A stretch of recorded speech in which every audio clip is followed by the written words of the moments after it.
নমস্কার, টিডি exam Challenger YouTube চ্যানেলে তোমাদের সকলকে স্বাগত জানাই। আজকের ক্লাসে মুঘল সাম্রাজ্যের ওপর গুরুত্বপূর্ণ 30টি প্রশ্নোত্তর পর্ব তোমাদের সাথে আলোচনা করব। এই টপিকের এটি সেকেন্ড পার্ট প্রকাশ করা হচ্ছে। তোমরা যারা ফার্স্ট পার্ট দেখোনি তারা অবশ্যই দেখে নেবে। আজকের প্রথম প্রশ্ন, আকবর কত বছর বয়সে সিংহাসনে বসেছেন? আকবর কত বছর বয়সে সিংহাসনে বসেছে? এই প্রশ্নের সঠিক অ্যান্সার হবে 14 বছর বয়সে আকবর সিংহাসনে বসেছে। 2 দাগের প্রশ্ন, ইংরেজদের দস্তক ব্যবহার করে বাংলায় ব্যবসা করার অনুমতি দেন কে? ইংরেজদের দস্তক ব্যবহার করে বাংলায় ব্যবসা করার জন্য অনুমতি কে দিয়েছিল? এই প্রশ্নের সঠিক অ্যান্সার হবে সম্রাট জাহাঙ্গীর এই অনুমতি প্রদান করেছিল। পরবর্তী প্রশ্ন, শাহজাহান পুত্র সুজা কোথাকার সুবেদার ছিলেন? শাহজাহান পুত্র সুজা কোথাকার সুবেদার? এই প্রশ্নের সঠিক অ্যান্সার হবে তিনি বাংলার সুবেদার ছিল। পরবর্তী প্রশ্ন, কোন মুঘল সম্রাটের সমাধিভূমি মায়ানমারের ইয়াঙ্গুলে অবস্থিত? কোন মুঘল সম্রাটের সমাধিভূমি মায়ানমারের ইয়াঙ্গুলে অবস্থিত? এই প্রশ্নের সঠিক অ্যান্সার হবে বাহাদুর শাহ জাফর এই মুঘল সম্রাটের সমাধিভূমি মায়ানমারের ইয়াঙ্গুলে অবস্থিত। পরবর্তী প্রশ্ন, বাবরের আত্মজীবনী ইংরেজিতে কে অনুবাদ করেছিল? বাবরের আত্মজীবনী কে ইংরেজিতে অনুবাদ করেন? এই প্রশ্নের সঠিক অ্যান্সার হবে অপশান ডি, বেভারিজ এটি অনুবাদ করেছিল। অপশান ডি সঠিক অ্যান্সার। পরবর্তী প্রশ্ন, আকবরের গুজরাট জয় উপলক্ষে ফতেপুর সিক্রিতে কোন স্থাপত্য নির্মিত হয়? ফতেপুর সিক্রিতে বুলন্দ দরওয়াজা এটি নির্মাণ করা হয়েছিল আকবরের গুজরাট জয় উপলক্ষে।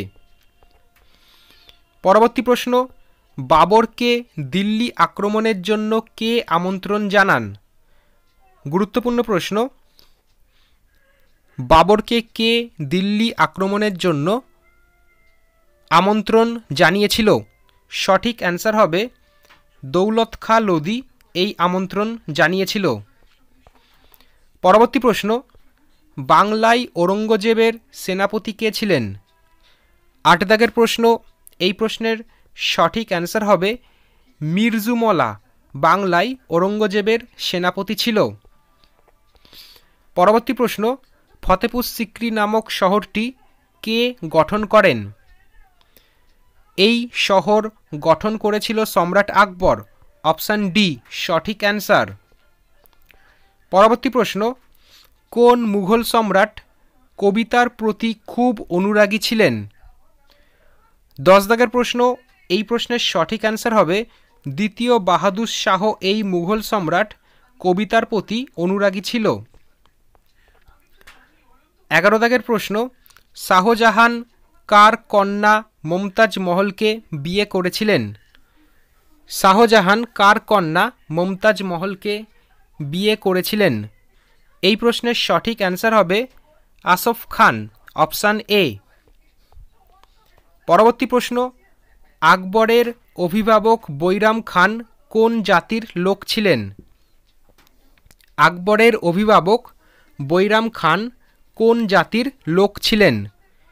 এই প্রশ্নের সঠিক অ্যান্সার হবে তুর্কি। Option C.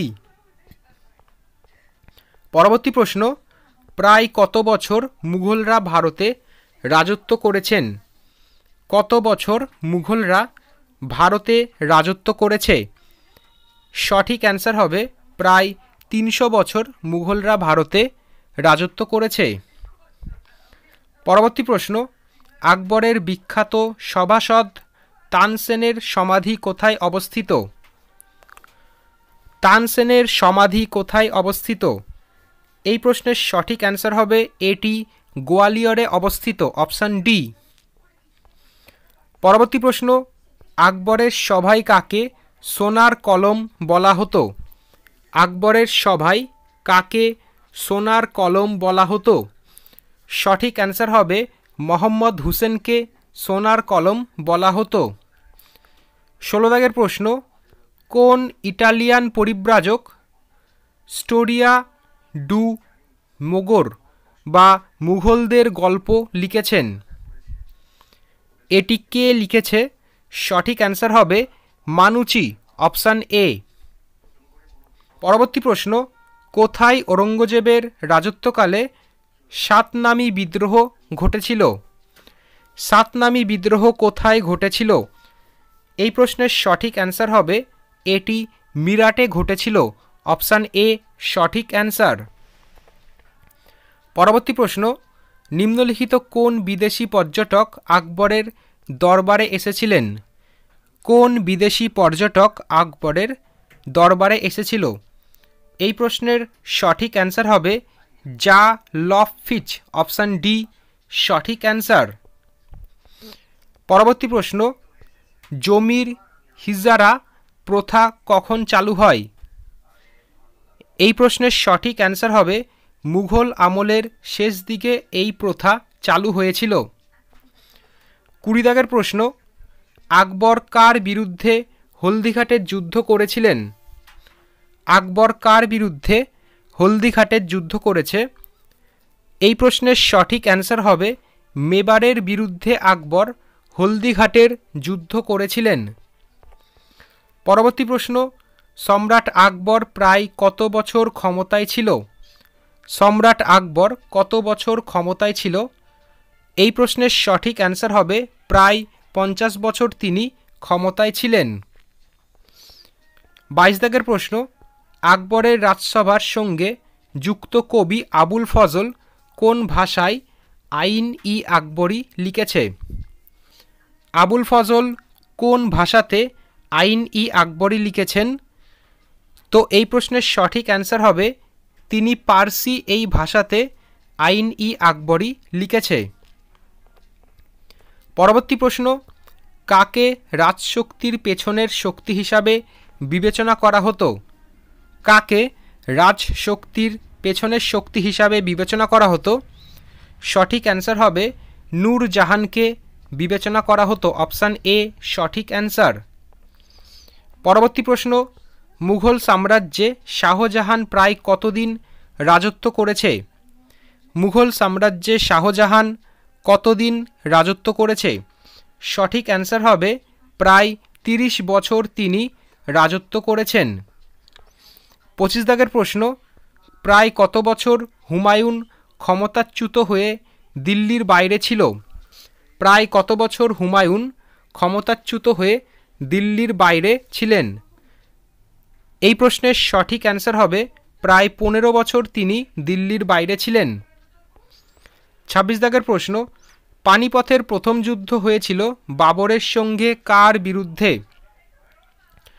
পানিপথের প্রথম যুদ্ধ হয়েছিল বাবরের সঙ্গে কার বিরুদ্ধে? তো পানিপথের প্রথম যুদ্ধ হয়েছিল 1526 খ্রিস্টাব্দে এবং এটি বাবরের সঙ্গে কার হয়েছিল? তো এই প্রশ্নের সঠিক অ্যান্সার হবে ইব্রাহিম লোদির, অপশান এ সঠিক অ্যান্সার। পরবর্তী প্রশ্ন, বাবর কোন যুদ্ধে মেবারের রানা সংগ্রাম সিংহকে পরাজিত করেছেন? বাবর কোন যুদ্ধে মেবারের রানা সংগ্রাম সিংহকে পরাজিত করেছেন? এই প্রশ্নের সঠিক অ্যান্সার হবে খানুয়ার এই যুদ্ধে, অপশান বি এই প্রশ্নের সঠিক অ্যান্সার। পরবর্তী প্রশ্ন, হুমায়ুনের মৃত্যুর সময় তার অল্পবয়স্ক ছেলে আকবর কোথাকার শাসক ছিলেন? সেই সময় আকবর কোথাকার শাসক ছিলেন? এই প্রশ্নের সঠিক অ্যান্সার হবে পাঞ্জাব, অপশান বি সঠিক অ্যান্সার। পরবর্তী প্রশ্ন, আকবর যখন বাংলা দখল করেছিলেন তখন বাংলা কোন শাসনের অধীনে ছিল? এই প্রশ্নের সঠিক অ্যান্সার হবে অপশান সি করনারি বংশ এই বংশের শাসনের অধীনে ছিল। আজকের এই পর্বের শেষ প্রশ্ন, কে সম্রাট শাহজাহানের আমলে বাংলার প্রধান মুঘল প্রশাসক হিসাবে কাজ করেছিলেন? এই প্রশ্নের সঠিক অ্যান্সার হবে সুজা, অপশান বি সঠিক অ্যান্সার। তো আজকের মতো এইটুকুনি। মুঘল সাম্রাজ্যের এটি পার্ট 2, এর আগে পার্ট 1 প্রকাশ করা হয়েছে। এই দুটো মিলিয়ে টোটাল 60টি প্রশ্ন তোমাদের সাথে আলোচনা করলাম এবং পরবর্তী ক্লাসে এর পার্ট 3 প্রকাশ করা হবে। তো আবার পরবর্তী ভিডিওতে দেখা হবে। ধন্যবাদ।